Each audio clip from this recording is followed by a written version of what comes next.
NXT starts off with the Hardys versus Fraction for the TNA tag team titles. This was a really good match. I really enjoyed this match, but towards the end of the match, we ended up getting a moment where Axiom accidentally ended up hitting Nathan Frazier. This allowed the Hardys to take advantage to pick up the victory. This was a really good match. I knew the Hardys would win, but the way that Fraxium are booked, damn near unbeatable. I I could actually see them actually winning, but this was the correct decision. It only makes sense. We don't need two people we don't need a team from a different company holding two titles. We don't need that. So this was the correct decision. This was a good match.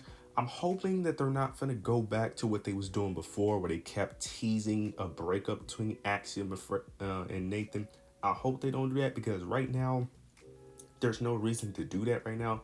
Plus, there's really no reason for them to do that because there's no tag team that can take over the tag team titles right now. If there was a tag team that could take over Nathan and Axiom's place, I would be cool with it. But hopefully they don't redo that whole thing of them going back and forth, accidentally attacking each other, building that. We don't need that. Not right now. If there was a tag team that could take their place, I'll be for it. But right now, it's just not good timing. But this was a good match, and the Hardys retained their TNA tag team titles. After this, we end up getting Roxanne Perez versus Jordan Grace. This was also a really good match, a great match actually. I enjoyed this match. Jordan Grace ends up picking up the victory. She ends up getting put over here. I'm assuming this is the end of their feud because there's really no reason for another match. The only thing I'm confused by is what is Roxanne doing because I thought we was doing the whole Bailey and Roxanne feud, but it looks like they're not doing that feud no more because they haven't built up that match in like 2 to 3 weeks now. So I don't know what we're doing, Roxanne Perez. I thought that they was continuing the Bailey feud. They didn't even have a one-on-one match. I don't even know why they never even had a match. They never even had a one-on-one match, which is very confusing. But yeah, so I don't know what they're doing, Roxanne Perez. I don't know what they're gonna do with Jordan Grace going forward. The only thing I could think of is that maybe they do a triple threat match at Stand and Deliver with her, Stephanie, and Julia. That's the only thing I could think of because I don't know what they're going to do with Jordan Grace, and I don't know what they're doing with Roxanne Perez. I don't know because she's not a full-time main roster talent right now. Like she's on the main roster, she's just not consistently like every single week.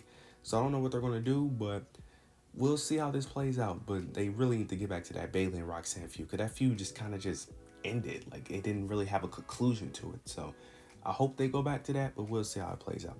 After this, we're getting Oprah Winfrey versus Moose for the NXT championship. This was really good. I really enjoyed this match. This was my first time seeing Moose actually in action in ring. So, and he was great. He was great in ring. They had great chemistry. This match was an absolute banger. Two big, strong guys just going at it. This was great. I was very questionable how they was going to perform in the ring with them two being somewhat similar in size and somewhat in the ring. But this was great. They performed absolutely perfect. This was great. It was a cool spot where Moose ended up slamming Oba through the announce table and then spearing him, which was a good near fall of potentially having Oba lose. But Oba, of course, ends up retaining his NXT championship. This was a great match.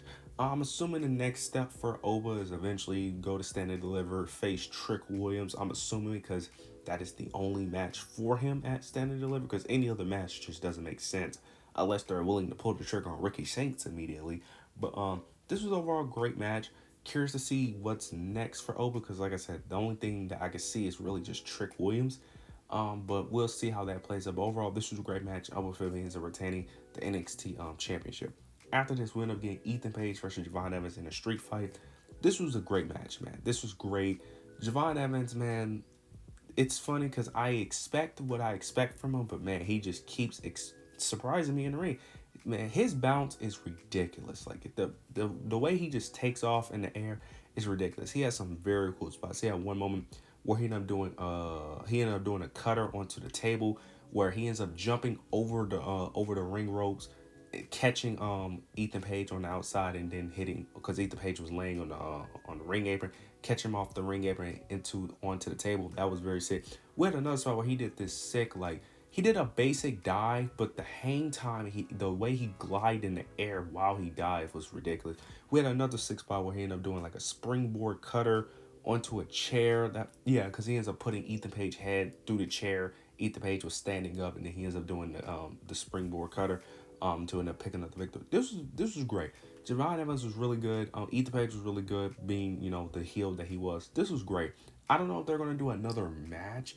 I can see it being another match mainly because I don't know what they do at Stand and Deliver. Because if they're not gonna fight each other at Stand and Deliver, I don't really know what they could really do at Stand and Deliver that could give them some type of important match. In my opinion, maybe I'm wrong, but I don't know what other feud they could really have at Stand and Deliver if they're not fighting each other. But I can see this being the end of the feud, but I can also see this being another match because right now they're tied at 1-1. But you could argue that technically Javon got his revenge, so interested to see how this plays out. But after the match though, we end up getting the mystery faction, ended up attacking Javon Evans. The lights turned off, they end up coming from the crowd and they attack Javon. So they're back. They took like a week or two break because the last time we saw them was when they attacked Ava's office. So interested to see in this group. I will say this: they need new masks, or they should have debuted them with different masks because their masks keep falling off where we can see their face. I don't know if that's intentional or that's not part of the plan. I'm assuming it's not part of the plan because they keep lifting their mask up every single time. So they probably should have gave them different masks if their mask is going to keep falling off. But that's me nitpicking if I'm being honest. But overall I like the segment. Then we end up getting the main event. We end up getting Stephanie Vaquer versus Julia. This was a good match. This was a really good match. Really enjoyed the match. But it was a title first title match. North American champion versus NXT champion. Not Julia. Stephanie Vaquer picks up the victory, which I'm actually happy about because I felt like Stephanie should have been the one, or Zarya should have been the one to be the NXT champion in the first place. Plus, I guess tied off Julia because I'm not the biggest Julia fan. I like Julia. I think she's fine. I just don't see the hype, mainly in ring, because I expected her not to be the best promo. I expected that, but at least with someone like Io Sky, I get the hype with the in ring work. Julia, I think she's great, but I don't see her being this amazing in ring worker. I feel like Stephanie is more of the amazing in ring worker, in my opinion. But this was still a really good match. I really enjoyed it. Stephanie Vaquer is now your North American champion and NXT champion. Now I have my concerns because I just think the roster is so talented where we don't have time to have a person holding both titles. And the problem also is I don't know how she loses the title due to her booking, because the only way I see her losing the title is by her getting cheated or they do a triple threat match. But so that's going to cause a little bit of issues, but we'll see how this plays out. But overall, this was a really good episode. Really good episode. NXT banger matches, story progressed. So I like what they did here, but you guys let me know your thoughts and opinions down below. Make sure you like, comment, subscribe. But yeah, that's it.